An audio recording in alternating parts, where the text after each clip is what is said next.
Hello student, कैसे हैं आप लोग। उम्मीद करता हूं कि आप लोग समथिंग समथिंग ठीक ही होंगे और समथिंग समथिंग अपना पढ़ाई करते होंगे।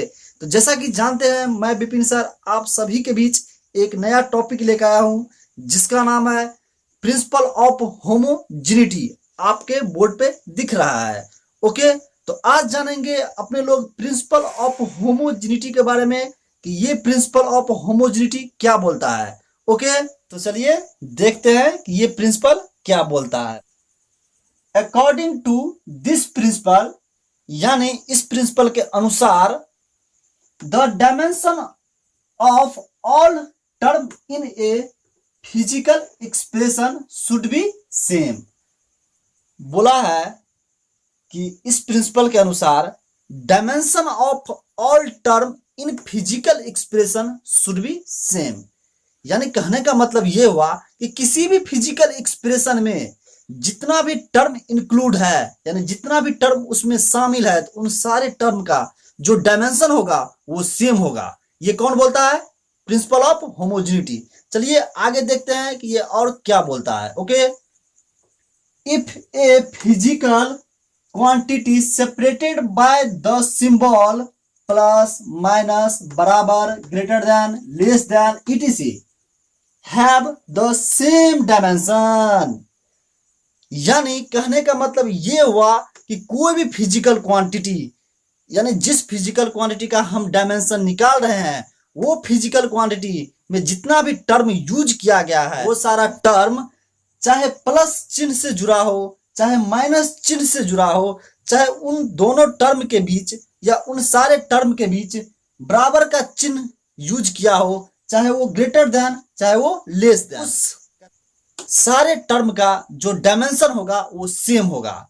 ये थ्योरम यही बोलता है। ओके, चलिए एक एग्जांपल से इस कॉन्सेप्ट को क्लियर करते हैं। तो यहाँ पे देखिए एक एग्जांपल का यूज किया गया है। देखते हैं कि इस एग्जांपल में जितना भी टर्म लिया गया है, उन सारे टर्म का जो डायमेंशन होगा सच में सेम होगा या नहीं होगा। चलिए देखते हैं।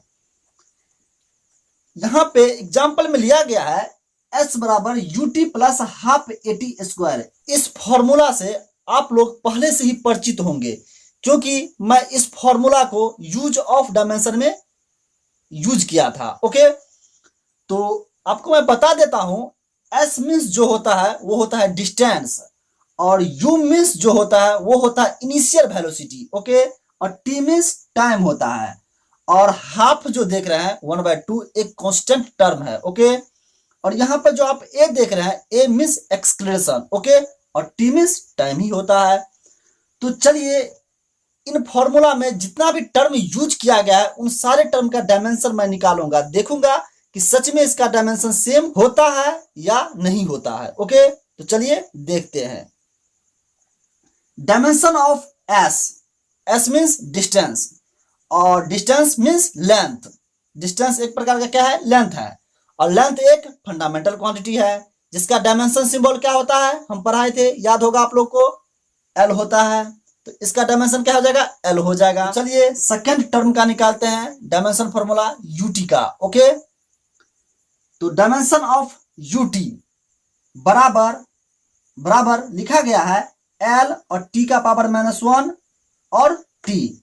तो मैं आपको बता दूं कि u मीन्स होता है इनिशियल वेलोसिटी, और वेलोसिटी का जो डायमेंशन फॉर्मूला होता है वो होता है l और t का पावर -1, और t मीन्स टाइम होता है, और टाइम एक फंडामेंटल क्वांटिटी है जिसका डायमेंशन सिंबल t ही होता है। Okay, capital T।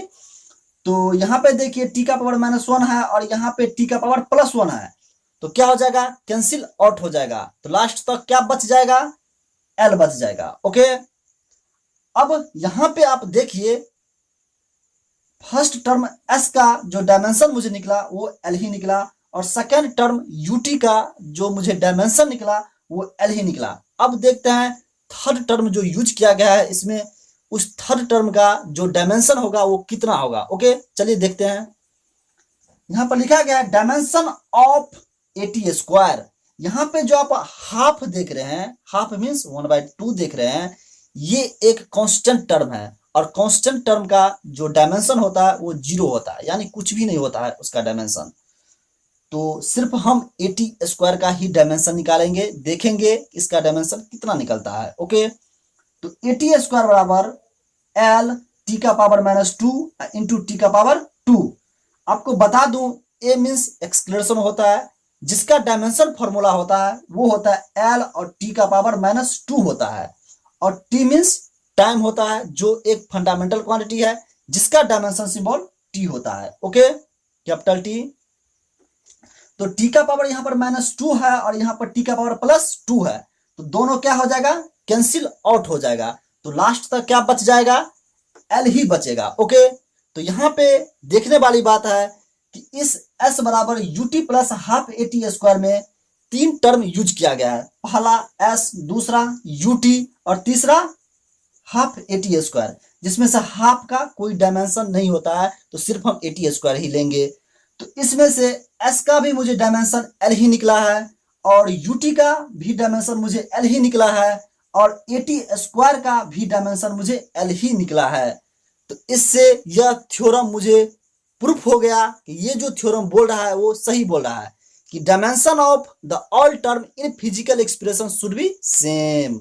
तो मैं उम्मीद करता हूं कि आप लोग को ये प्रिंसिपल ऑफ होमोजेनिटी अच्छा से समझ में आया होगा। ओके।